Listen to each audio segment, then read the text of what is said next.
Western Cape Local Government Minister Anton Bredell says that he will call a meeting today to decide whether to declare Knysna and George disaster areas following veld fires. Around 65,000 hectares of land have been damaged by the fire, with 8 lives lost. Firefighters have managed to control the fire in the Storms River area, but winds have also died down, and the veld fires, fanned by strong winds, resulted in evacuations in some parts of the region. Meanwhile, all roads leading into the region have now been reopened.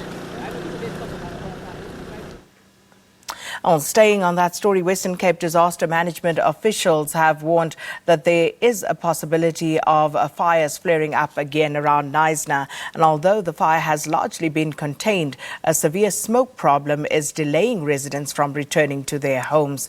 Additional resources have also been deployed to help those affected by the blaze.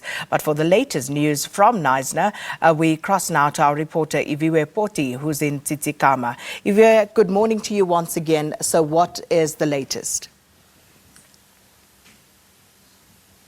A very good morning to you too. We're actually standing out in the drizzle, which I think is the best form of firefighting, and there was a bit of rain in Tsitsikamma last night as well. So in terms of the fires actually being contained in this area, it's looking positive. But we're going to speak to the municipal manager, of the Sarah Bartmont district, Mr. Pillay, who's going to tell us a bit more in terms of what the situation is actually looking like right now. On the N2, we haven't seen any fires this morning, and from the rain last night, it seems like it's actually going to look a bit positive for the remainder of the day.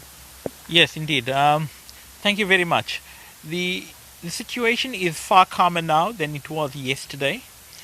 We've seen that most of the fires have been the rain has assisted in putting out most of the fires. We had about 200 crew out there throughout the day yesterday. That number increased to about 300 during the night. And we are pleased to say that the fire situation is under control.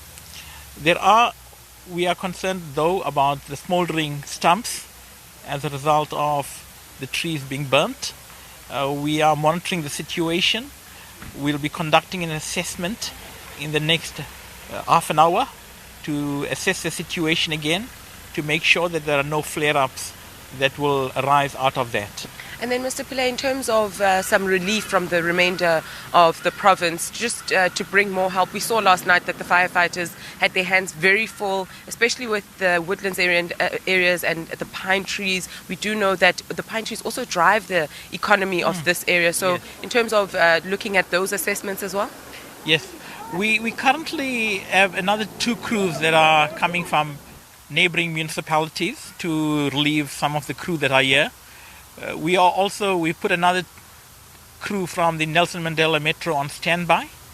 We will assess whether to call them or not once we do the physical assessment on the ground.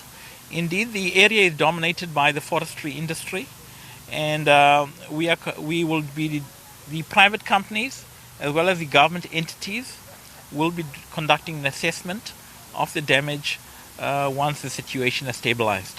Mr. Pillay, thank you so much for your time. You're most welcome. Well, Sakina, there we have it. In the next 30 minutes, we'll be able to know more in terms of the damage in this area. But right now, the situation looks calm. There is assistance on standby from the Nelson Mandela Bay municipality as well, and about 200 people on the ground that will be working in terms of containing this fire. But for now, it's back to you in studio. Well, thank you so much, Iviwe Poti. And as she says, a welcome drizzle descending over that area at the moment.